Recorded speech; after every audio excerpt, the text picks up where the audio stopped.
Salut à tous and welcome back to my channel, j'espère que vous allez bien. Aujourd'hui je vous retrouve dans une nouvelle vidéo et dans un nouveau 20 faits. Ça fait super longtemps que j'ai pas fait de 20 faits, j'ai l'impression, et je me suis dit que cette semaine j'allais vous faire un 20 faits donc sur la série La Chronique des Bridgerton. D'ailleurs pour mes fans de Bridgerton, j'ai fait une vidéo la semaine dernière sur les costumes et les bijoux de Bridgerton, donc si ça vous intéresse, n'hésitez pas à aller faire un petit tour. Avant de commencer la vidéo, n'oubliez pas de mettre un petit pouce en l'air et de vous abonner à la chaîne si c'est pas déjà fait, et on commence tout de suite.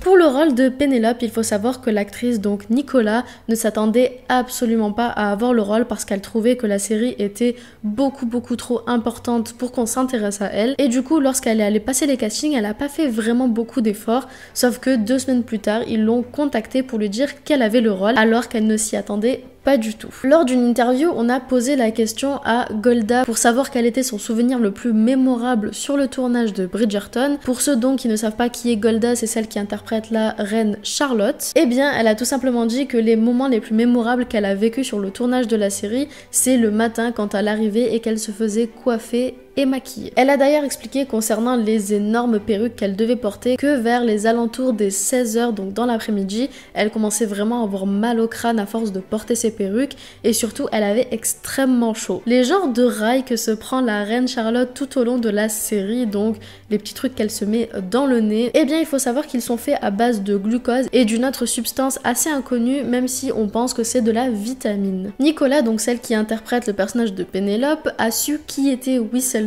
en allant sur des forums de fans tels que Reddit. En effet, elle cherchait à savoir comment se déroulaient les livres parce qu'elle ne les avait pas lus, et lorsqu'elle s'est rendue sur les forums, elle s'est très vite rendue compte de qui était Whistledown. Donc spoiler pour ceux qui n'ont pas du tout regardé la saison 1 et qui ne l'ont pas terminée, mais du coup Whistledown c'est Pénélope. Donc elle était super contente d'apprendre que c'était son personnage qui était Whistledown, et en plus de ça les autres acteurs n'avaient absolument pas lu les livres, donc personne n'était au courant. And I found out on an internet fan forum because I realized there was this huge fandom behind these books. It was like this whole other world opened up. But they were like, when Penelope is revealed as Lady Whistledown, and I went, what? On retrouve au cours de la saison 1, mais également de la saison 2, des animaux sur le tournage de la série, notamment des petits chiens. Eh bien, il faut savoir que à de nombreuses reprises, les petits chiens ont failli se faire écraser par des membres du staff, tout simplement parce qu'il y avait tellement de monde sur le plateau que les petits chiens devaient se frayer un chemin. Mais rassurez-vous, aucun animal n'a été blessé sur le tournage. Nicola, et oui, on va beaucoup parler de Nicola dans cette série, je ne sais pas pourquoi, mais c'est celle qui a limite fait le plus d'interviews. Mais en tout cas, Nicola a expliqué qu'elle avait eu énormément de problèmes avec ses costumes lors des premiers jours de tournage. Étant donné qu'elle était un petit peu la petite nouvelle dans l'industrie du cinéma, elle a tout simplement décidé de se taire et d'accepter toutes les requêtes qu'on lui imposait. Et donc, on lui a expliqué que, étant donné qu'elle était petite de taille, ils allaient lui mettre des talons. Sauf que talons plus corset, ça matche pas vraiment. Du coup, pendant les premiers jours de tournage, elle s'est énormément cassé la gueule à cause des talons, allant même jusqu'à blesser l'actrice qui interprète Héloïse. Dans l'une des scènes où elles marchent toutes les deux, Pénélope porte donc une ombrelle, sauf que le bout de l'ombrelle, en tombant, s'est tout simplement planté dans la main de l'actrice qui jouait Héloïse. Et elle a donc saigné. Il faut savoir que les actrices, et non pas les acteurs bien évidemment parce que c'était des petits vénards, mais en tout cas les actrices devaient mettre plus de 30 minutes avant de pouvoir se rendre aux toilettes. Tout simplement parce que pour aller aux toilettes, il fallait absolument qu'elles enlèvent tout l'attirail qu'elles portaient sur elles, donc les jupes, les sous-jupes, les corsets, etc. Du coup, ça leur prenait un temps fou pour aller aux toilettes, mais également pour se rhabiller après être allé aux toilettes. Du coup, les membres du staff leur ont demandé d'aller aux toilettes avant de mettre les costumes. Les scènes de l'épisode 6 de la saison 1 ont été filmées dans un véritable château. Et d'ailleurs, fun fact, donc Phoebe, celle qui interprète Daphné, a expliqué que pendant les week-ends dans ce château, il y avait des visites de touristes qui venaient donc prendre des photos ou des vidéos, sauf que elle et celui qui interprète Simon étaient au château pendant ce week-end-là, et du coup, à un moment donné dans le week-end, Phoebe était donc coiffée pour la série, donc avec ses cheveux longs pour l'épisode 6, sachant qu'elle a un teint très pâle et elle portait une genre de chemise de nuit. Et quand elle est rentrée dans la salle de bain du château, il y avait toute une famille qui prenait des photos et ils ont eu extrêmement peur d'elle en pensant qu'elle était un fantôme. Lors des répétitions pour les scènes de danse, donc les scènes de bal, il faut savoir que plusieurs musiques différentes accompagnaient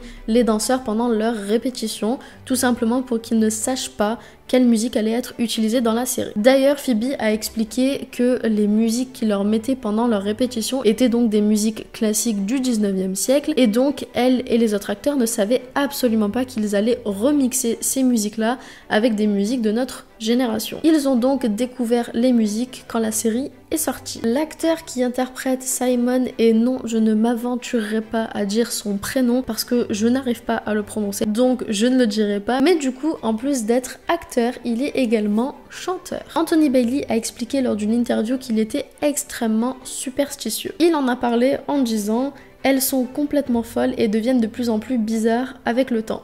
Bien évidemment, il parle de ses superstitions, pas d'autre chose. C'est de l'ordre des TOC, donc des troubles obsessionnels compulsifs, comme remonter ma montre 5 fois par exemple. Une fois, alors que je jouais une pièce de théâtre, j'en suis même arrivée au point où je devais prendre un demi-paracétamol avant chaque entrée. Luke Newton, donc celui qui interprète le personnage de Collins, a fait partie d'un boys band. Et oui, le comédien anglais était le membre des South Four, et oui, si vous ne connaissez pas, moi non plus je ne connais pas, mais en tout cas c'était un boys band qui a débuté dans les années 2010, mais qui n'ont malheureusement jamais percé. L'acteur a tout de même continué à vivre de sa passion en enregistrant de temps en temps des musiques pour des films ou des dessins animés, mais également pour sa propre chaîne YouTube. Luke Thompson, et oui, il y a beaucoup de Luke dans cette série, donc celui qui joue Benedict, est réellement un artiste en dehors de la série. Il a même dessiné les portraits de ses collègues de Bridgerton, et l'acteur de Simon a même mis le sien sur Instagram. Basie Carter, donc celle qui interprète Prudence Featherington, est la fille d'Imelda Stanton. Et ceux pour qui ce prénom ne vous dit absolument rien, il s'agit de l'actrice qui interprète Dolores Umbridge dans Harry Potter. Oui, c'est sa fille. On retrouve généralement dans des adaptations de livres beaucoup de différences donc entre les livres de base et les séries. Eh bien, il faut savoir que l'une des plus grosses différences dans Bridgerton, c'est le fait que la reine Charlotte n'existe pas dans les livres et qu'elle a été totalement rajoutée. Et d'ailleurs, fun fact, mais la reine Charlotte a réellement existé au XVIIIe siècle. Le personnage de Will, donc le boxeur dans la saison 1 et dans la saison 2, est inspiré d'un vrai boxeur, donc Bill Richmond. Pour ceux qui ne savent pas qui est Bill Richmond, après avoir échappé à l'esclavage, Bill Richmond est devenu la terreur noire, à savoir donc le premier sportif noir de la Grande-Bretagne. Et je trouve ça super cool qu'ils aient intégré ce personnage-là à la série. Adjoa Andoh, donc celle qui interprète Lady Dunbury, a demandé à ce que son personnage se détache des autres et qu'il soit différent, notamment grâce aux accessoires de la canne et du chapeau. Parce qu'il faut savoir qu'au 19e siècle, seuls les hommes portaient ce genre d'accessoires. L'actrice a voulu montrer la force de son personnage grâce à ses accessoires et sa différence avec les autres. D'ailleurs, en parlant de look, il faut savoir que celui de Daphné a été inspiré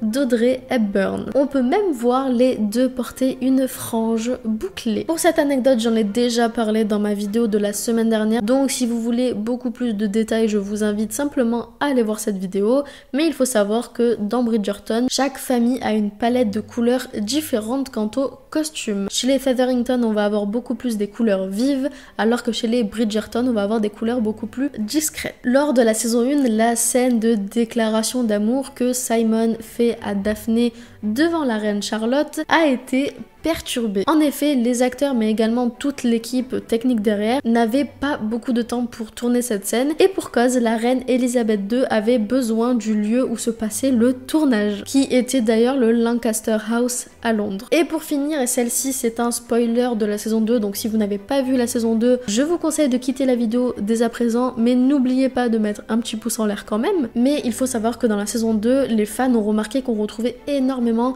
les symboles de l'abeille et du papillon. Eh bien, il faut savoir que le papillon représente les Featherington et donc la montée d'une classe sociale ayant pour but donc de se faire accepter par la haute société. Alors que l'abeille représente les Bridgerton et fait surtout référence à la mort du père de la famille Bridgerton qui a eu une réaction allergique suite à une piqûre d'abeille. What is it? What? Help us, someone! Someone, please! Enfin bref, je vous ai donné les 20 faits sur la série Bridgerton. Sachez qu'il en existe beaucoup plus, surtout maintenant que la saison 2 est sortie. Donc si vous voulez une partie 2, n'hésitez pas à me le dire en commentaire. Si la vidéo vous a plu, n'hésitez pas à mettre un petit pouce en l'air et surtout à venir vous abonner à la chaîne et à partager la vidéo, à en parler autour de vous, etc. etc. Pour ma part, je vous retrouve la semaine prochaine pour une nouvelle vidéo et je vous fais plein de bisous. I thought it'd be me.